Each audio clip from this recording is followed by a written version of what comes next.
Questions like this, guys, which ask us to add mixed numbers, are actually getting more and more popular in exams, whether it's Edexcel, AQA, OCR, higher or foundation. These questions are coming up all the time. Let's have a look. The key, guys, when it comes to adding mixed numbers is going to be to firstly write them as improper fractions, then to add those improper fractions by finding a common denominator, and then to, if we have to, convert that number back into a mixed number. Let's have a look and see how it's done for this example here. This one asks us to calculate 2 2/3 plus 1 4/5. Step number 1, guys, we're going to convert these mixed numbers into improper fractions. First off, 2 2/3, to convert this one into an improper fraction, we're going to do our 2 times by our current denominator of 3. That is going to give us 6. And then we're going to add that 2 on the top. That is going to give us 8. So we can write 2 2/3 as 8 over, and then we have our denominator of 3. Again, what did we do? We did our 2 times by our 3, that gave us 6, and then we added the 2 on the top of the fraction, that gave us 8 for the top, and that is over 3 because of the over 3 here. Now, applying that same principle to the 1 4/5, we're going to do 1 times by 5. That's the 1 here times by the denominator of 5. That, guys, is going to give us 5. And then we can do the 5 plus the numerator of 4. 5 plus 4 is going to give us 9. So we have 9 over 5 as our fraction here. The next step to this, guys, is going to be to add together these two fractions. How do we add fractions? We firstly find a common denominator.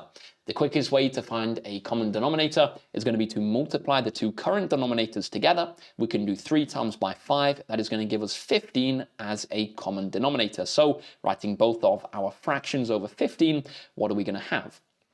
To get from the 3 to the 15, we multiplied by 5. So we're going to do 8 times by 5. That is going to give us 40 as our new numerator.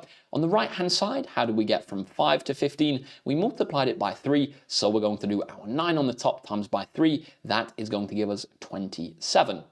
We can simplify this, guys, adding together our fractions. We are just going to add those numerators because we have the same denominator now. So we can write this as 67 over 15. From there, guys, we can actually convert this back into a mixed number if we want to. How do we write a fraction as a mixed number? We're going to start off by seeing how many times our denominator goes into our numerator. So, writing out our multiples of 15, we're going to have 15, 30, 45, 60, and then 75. We can see clearly that 15 is going to go into 64 times because we have 1, 2, 3, 4 multiples of 15 before we get to a number which is bigger than that 67. So the whole number part of this is going to be 4.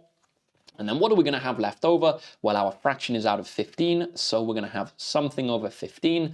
Final step, guys, we're going to see how much bigger that numerator is than the multiple of 15 that we used.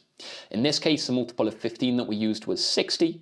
67 is going to be 7 bigger than 60, so we can write our answer as 4 7/15. I'm conscious here that my head blocked a little bit of this on the vertical video. Hopefully that was clear enough for you guys. 4 7/15. To summarize the steps, the process, what did we do? We firstly converted our two fractions into mixed numbers. I didn't mean that. To summarize the process, what did we do? We converted our mixed numbers into improper fractions. Then what we did was we rewrote our improper fractions over common denominators. We added the numerators, then we rewrote that as a mixed number. Guys, if that made sense to you, awesome, awesome, awesome. If not, consider watching it again.